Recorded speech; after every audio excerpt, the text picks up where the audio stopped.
نمیدونم تا حالا اون لحظه رو تجربه کردی یا نه؟ وقتی یه چیز کوچیک مثل یه تیکه کاغذ یهویی تمام زندگیت رو زیر و رو میکنه.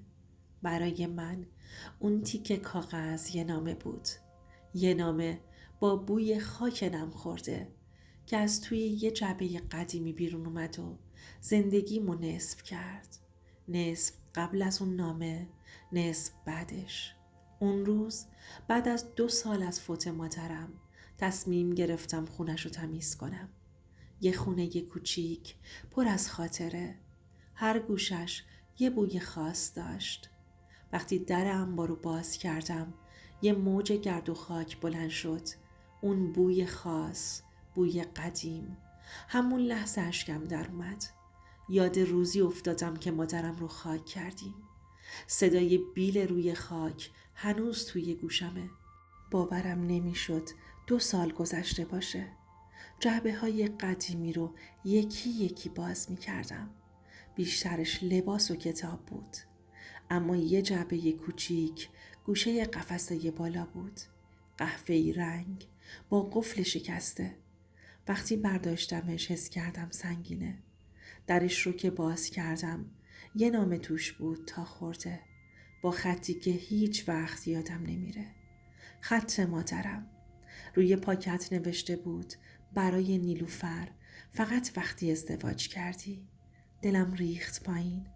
یه لحظه حس کردم خون توی بدنم یخ زده. یعنی مادرم قبل از مرگش چیزی برام نوشته بود.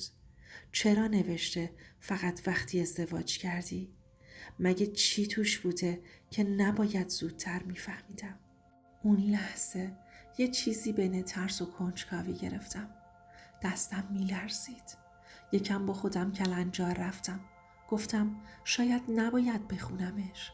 ولی بعدش گفتم خب الان دیگه که ازدواج کردم یعنی وقتشه. پاکت رو باز کردم. یه تیکه کاغذ قدیمی بیرون اومد. بوی خاک گرفته بود. اولین جمله رو که خوندم نفسم برید. دخترم، اگه اینو میخونی یعنی من دیگه پیشت نیستم. وقتشه یه چیزایی رو بدونی. چیزایی که سالها ازت پنهون کردم. فقط خواهش میکنم قضاوتم نکن. تا آخرش بمون. همون جا روی زمین نشستم. دستام عرق کرده بود. نمیدونستم بخونم یا بندازمش کنار. اما یه صدایی درونم میگفت بخون. باید بدونی. نفس عمیقی کشیدم و ادامه دادم. نیلوفر، پدرت مرد بدی نبود. اون فقط یه قربانی بود. قربانی دروغ کسایی که نمیخواستند حقیقت فاش بشه. اشکام خودشون جاری شدند. چون مادرم همیشه از پدرم با سردی حرف میزد. میگفت ترکمون کرده. هیچ وقت حتی یه عکسی ازش تو خونه نگه نداشت. منم از بچگی فقط یه تصویر محو ازش تو ذهنم بود. یه لبخند مبهم. تو نامه نوشته بود اون شبی که گفتن تصادف کرده و مرده، حقیقت این بوده که اون هیچ وقت تصادف نکرده. اون کشته شد نیلوفر. ولی من سکوت کردم چون میترسیدم. یه حس خفگی اومد سراغم. کشته شد؟ یعنی مادرم میدونست و چیزی نگفت؟ یعنی پدرم رو کشتن؟ همون موقع احساس کردم یه چیزی توی وجودم ترکید. انگار پایه های همه چیزهایی که تا حالا باور داشتم فرو ریخت. بلند شدم. رفتم یه لیوان آب خوردم. ولی گلوم هنوز خشک بود. برگشتم نامه رو گرفتم جلوی نور. نوشته ها با خودکار آبی و لرزون بود. انگار موقع نوشتن گریه کرده بود. ادامه‌ش رو خوندم. نمیخواستم تو با نفرت بزرگ شی. نمیخواستم بدونی که پدرت رو ازم گرفتند. چون اون یه راز رو فهمیده بود. رازی که مربوط به خانواده مردی بود که حالا کنارش زندگی میکنی. اون جمله رو که خوندم مغزم هنگ کرد. مردی که کنارش زندگی میکنی؟ یعنی سامان؟ شوهرم؟ چی داره میگه؟ دلم هوری ریخت. همون لحظه گوشیم زنگ خورد. سامان بود. جواب ندادم. نمیتونستم حتی صداش رو بشنوم. اون لحظه حس کردم دارم از یه ارتفاع بلند پرت میشم پایین. نشستم و دوباره خوندم. نیلوفر، اگه یه روزی خواستی دنبال حقیقت بری، بدون که اون حقیقت بهت آسیب میزنه. پدرت نمیخواست من بدونم، ولی من فهمیدم و همین باعث شد از بین بره. اون جمله مثل پتک خورد تو سرم. مادرم چی رو فهمیده بود؟ از کی؟ چه ربطی به سامان داره؟ دست هم می لرزید. اما نمیتونستم ولش کنم. هر جمله جدید مثل خنجری بود، ولی میخواستم آخرش رو بدونم. آخر نامه نوشته بود: تو یه روز میفهمی که آدمایی که نزدیکتن همیشه اون چیزی نیستن که نشون میدن. مراقب قلبت باش دخترم، چون حقیقت همیشه قشنگ نیست. اون شب تا صبح بیدار موندم، خیره به سقف، با چشمایی پف کرده و دلی پر از سوال. پدرم کشته شده بود. مادرم میدونست، ولی چه ارتباطی؟ چرا؟ به آلبوم قدیمی مادرم نگاه کردم. یه عکس از روز نامزدی من و سامان اونجا بود. یادم مادرم اون روز یه لحظه رنگش پرید وقتی پدر سامان رو دید. اون موقع فکر کردم از حال رفته چون فشارش افتاده. ولی حالا همه چیز برام معنی پیدا کرده بود. با خودم گفتم شاید اشتباه میکنم، شاید فقط ذهنم داره بازی در میاره. اما ته دلم یه چیزی میگفت نه نیلوفر، این اتفاقی نیست. اون نام بی دلیل نوشته نشده. اون شب به مادرم فکر میکردم، به لبخندهاش، سکوتهاش، شبهایی که بی دلیل گریه میکرد، به همه اون لحظه هایی که بازم میگفت زندگیت رو بساز، گذشته رو فراموش کن. حالا میفهمیدم چرا اونقدر از گذشته فرار میکرده. چون گذشتش خون داشت، دروغ داشت، درد داشت. ساعت 3 نصف شب بود. باد از پنجره می اومد تو. پرده تکون می خورد و صدای زوزه هوا توی خونه می پیچید. احساس کردم مادرم اونجاست. همون نزدیکی ها. انگار داره نگام میکنه و میگه حقیقت رو پیدا کن، اما خودت رو گم نکن. اون شب زندگی من تموم شد، یا شاید تازه شروع شد.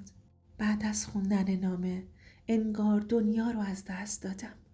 دلم میخواست فریاد بزنم، گریه کنم یا حتی با خودم بجنگم، اما نتونستم. همه چیز توی سینم جمع شده بود. یه توده سرد و سنگین.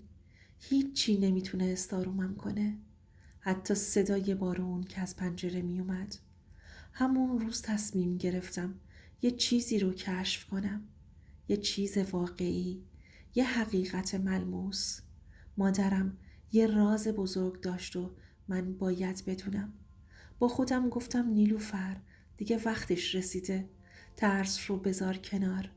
رفتم سراغ دوستان قدیمی مامانم، یه زن همسایه که همیشه به مادرم نزدیک بود و من هم از بچگی میشناختمش. باهاش تماس گرفتم. بعد از چند دقیقه جواب داد و صدای گرم و مهربونش حس عجیبی بهم داد. گفتم میتونی درباره یه شب فوت پدرم یه چیزایی بهم بگی؟ اون مکسی کرد و بعدش با لحن مبهمی گفت اینا چیزایی نیست که یه دختر جوون بشنوه نیلوفر، ولی اگه اصرار داری بیا یه جا صحبت کنیم. وقتی باهاش دیدار کردم قلبم تند تند میزد، چون حس میکردم یه کلید به دست دارم که قفل همه چیزو باز میکنه. اون شب نشست روبروم و گفت نیلوفر، مادرت همیشه سعی میکرد تو و خانوادت رو از حقیقت دور نگه داره. پدرت کشته شده و من فقط مونده بودم، چون میدونستم حرف کشته شد یعنی چی. نمیخواستم باور کنم، اما تمام وجودم میگفت درسته.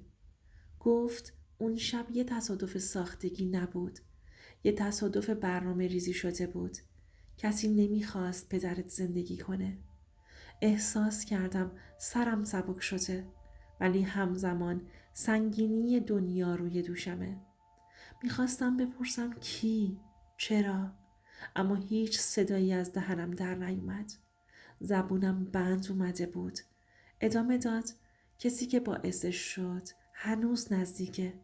کسی که فکر میکنی میتونی بهش اعتماد کنی. اون جمله مثل یه خنجر خورد تو قلبم. یعنی کی؟ سامان؟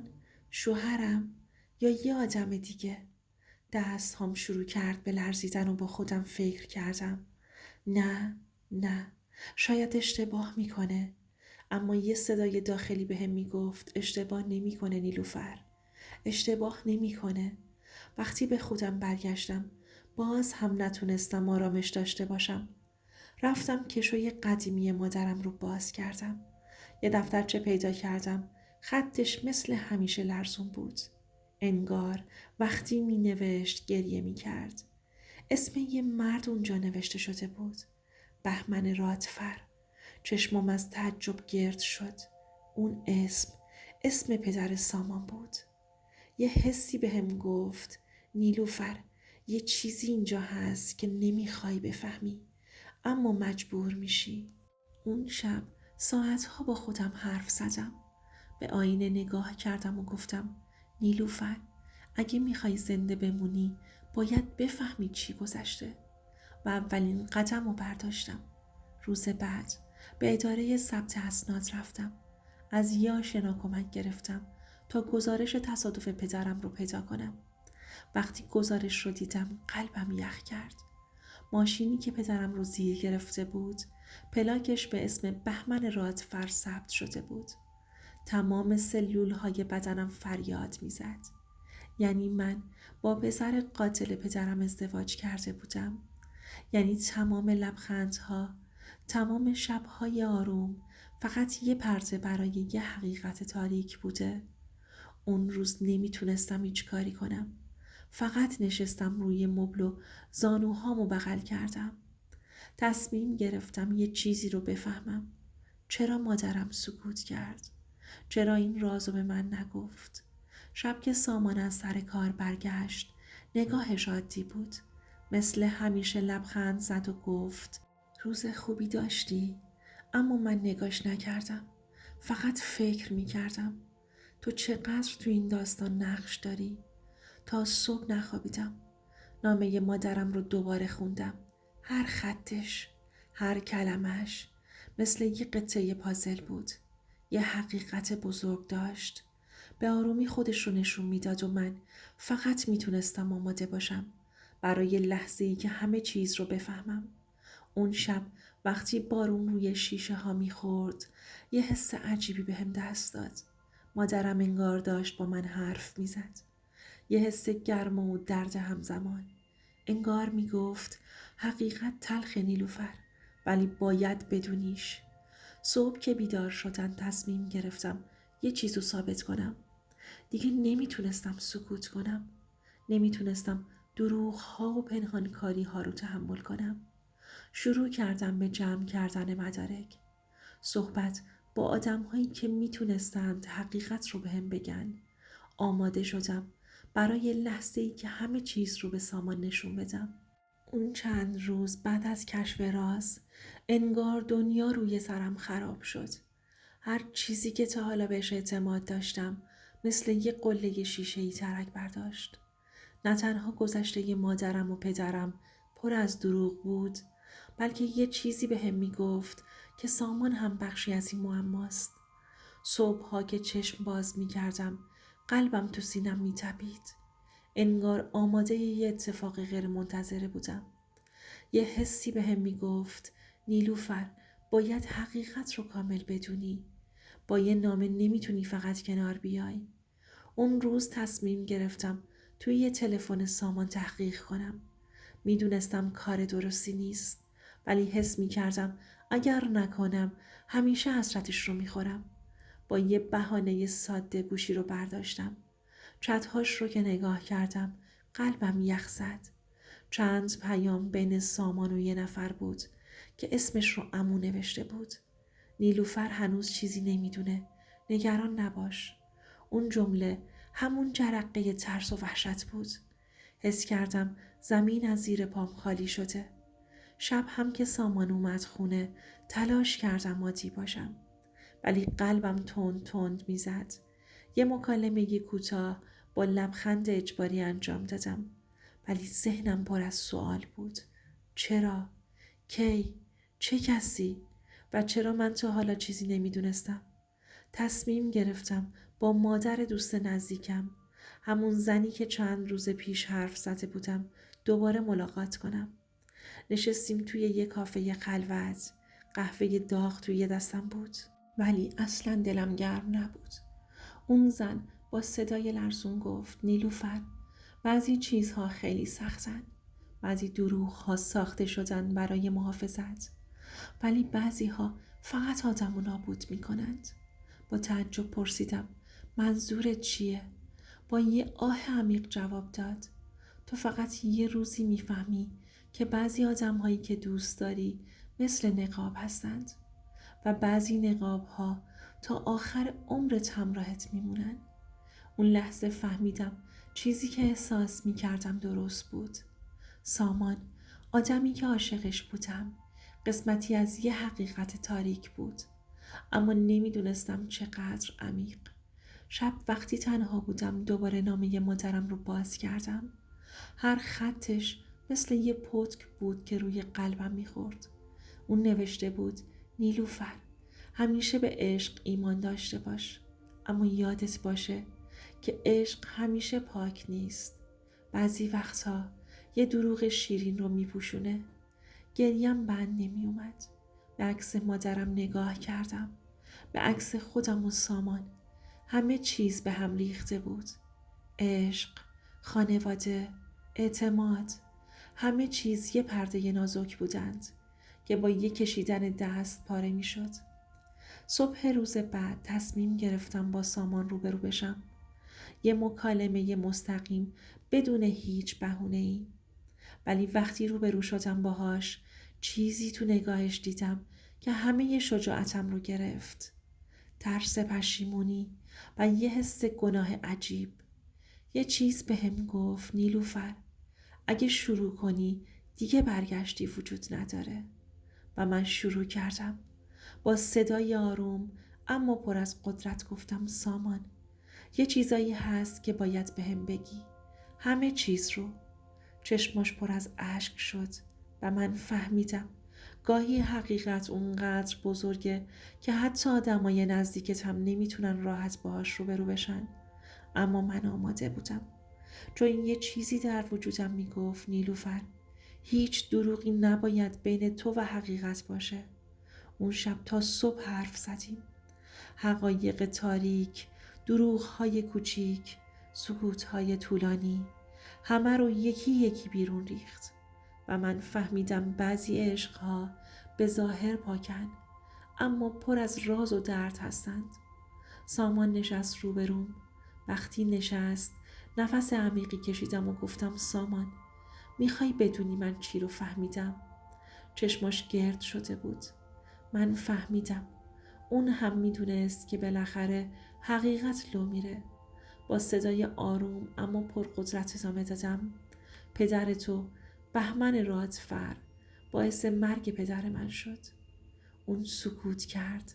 چند ثانیه طولانی مثل یک قرن برام گذشت. با صدای لرزون گفت نیلوفر، من چیزی نمیدونستم. قسم میخورم. من بچه بودم.